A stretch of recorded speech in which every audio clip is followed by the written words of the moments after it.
નમસ્કાર જય આદિવાસી. ચાલો આંખો પટ્ટી પટ્ટી ખોલો. તમે તમારા બાળકોને સાચી શિખામણ આપો. તમે તમારા બાળકોને જે પણ સત્ય છે તે શીખવો.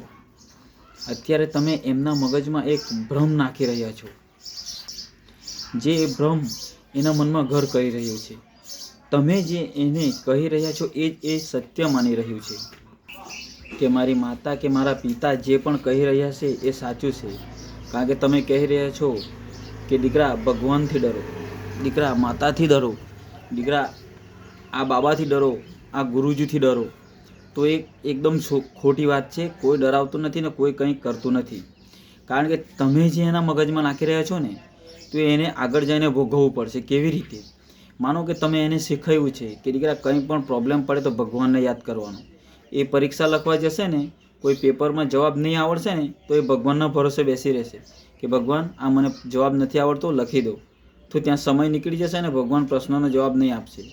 બીજી વાત કે જ્યારે તમે કંઈક બીમાર થાઓ ત્યારે તમે એમ કહો છો કે ભગવાનને કહો કે મને સારા કરી દો. ત્યારે દવા દારૂ કરવાની હોય છે.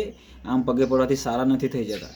કારણ કે તમારા પર એવી કોઈ પરિસ્થિતિ આવશે, તમે ઘરમાં બીમાર થઈને પડ્યા હો છો અને તમારે હોસ્પિટલની જરૂર હશે, ત્યારે તમારું જ બાળક તમને બેડ પર સુવારીને ભગવાનને કહેશે કે મારી માતાને, મારા પિતાને કે મારા ભાઈને સારો કરી દે. અને જો એ સારું થતાં રાહ જોતો રહે, તમે ઉપર ચાલ્યા જશો અને એ ભગવાનની રાહ જોયા કરતા હશે.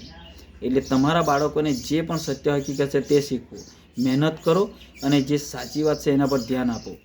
નહીંતર તમે અત્યારથી જ તમારા બાળકોને મગજથી અપંગ કરી રહ્યા છો. આ એક સત્ય હકીકત છે, જરૂર વિચારજો. જે પણ સાચી હકીકત છે એ જણાવો. જય આદિવાસી.